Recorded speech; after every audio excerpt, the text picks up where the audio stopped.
presidential minute that he signed yesterday.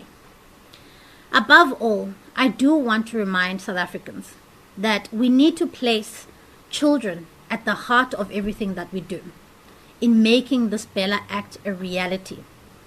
All 13.5 million learners are my responsibility, and I will seek to protect them at all costs. Learners in South Africa deserve a quality education system, and I'm committed to ensuring that that happens and that they receive that at all times. Thank you. I'm happy to take questions, colleagues.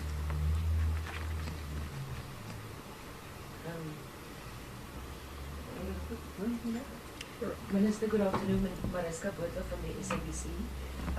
We've already heard certain organizations speaking out against this. Do you expect there to be any legislation on the matter? And are you ready for that process if it should take place?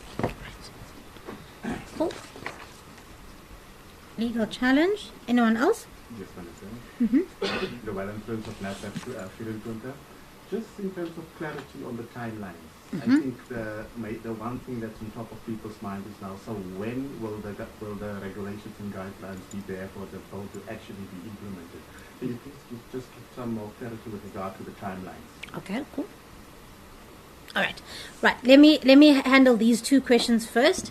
On the issue around legal challenges, look, I mean, the process is as follows. The president assents to the bill and he commences it. And I countersign that as a minister in the government. And so if there are organizations that seek to take this on review and bring it before a court of law, we will then as a government have to defend the position.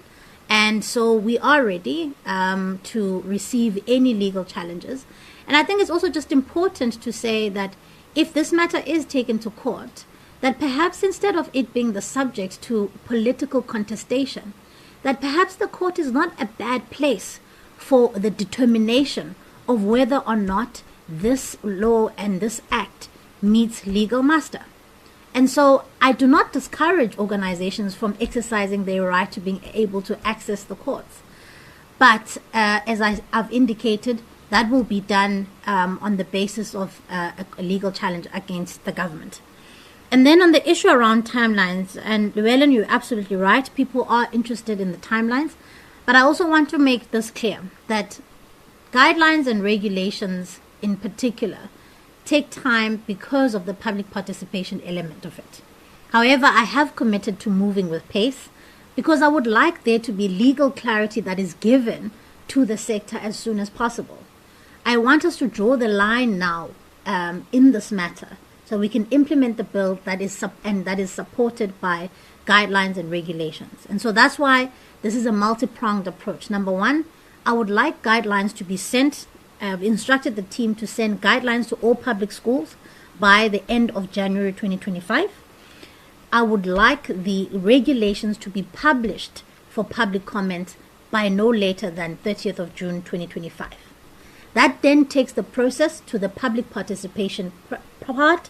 And so, of course, I can't then determine how long that will take. But then, of course, as I'm saying, I've instructed the DG that I would like the publication of these regulations to be done by June of next year. Happy to take any further questions. Kevin? Minister, I'm Kevin Brown from ENCA. I would just like to know, is the education system in its current state at capacity to allow for this pivot when it comes to the issue of language, when we've over the past year heard how budget cuts have impacted the schooling system, brimming classrooms?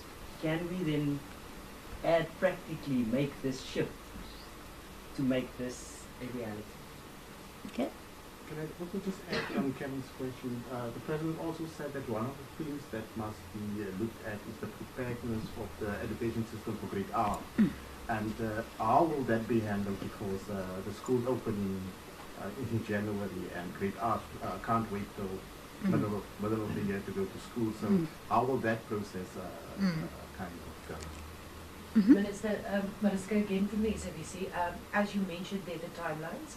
So for all practical purposes, the law as it is there now, when will it then be implemented in full? Okay.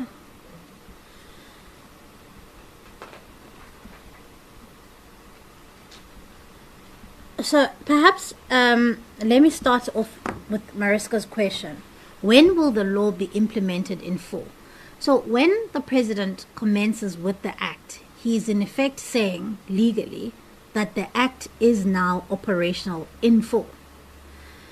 Now, the reason why regulations, norms and standards, policy and regulations and guidelines are needed is so that to give legal clarity to sections of that legislation.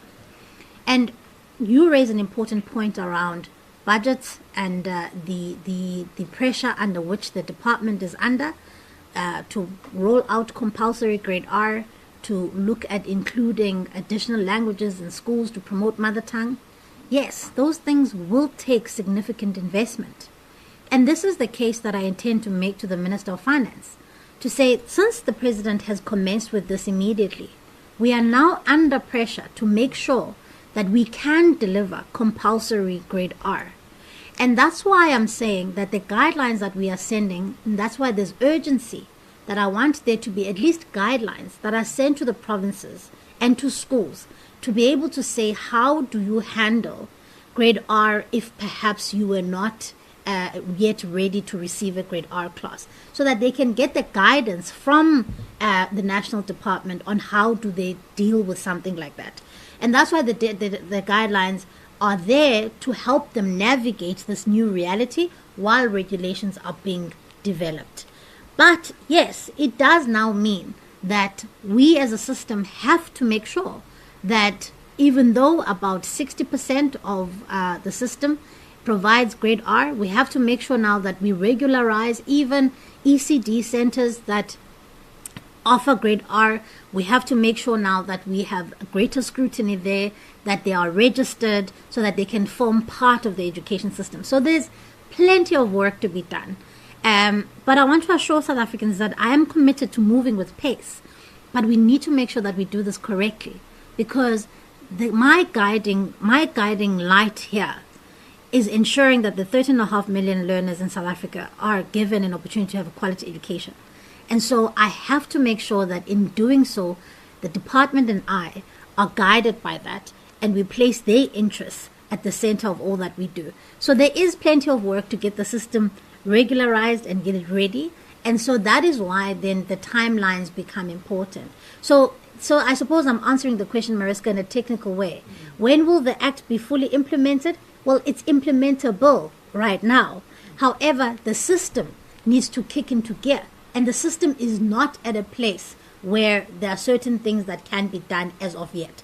But the president has commenced with it. So now we are moving at pace to make sure that the system catches up with that announcement. All right?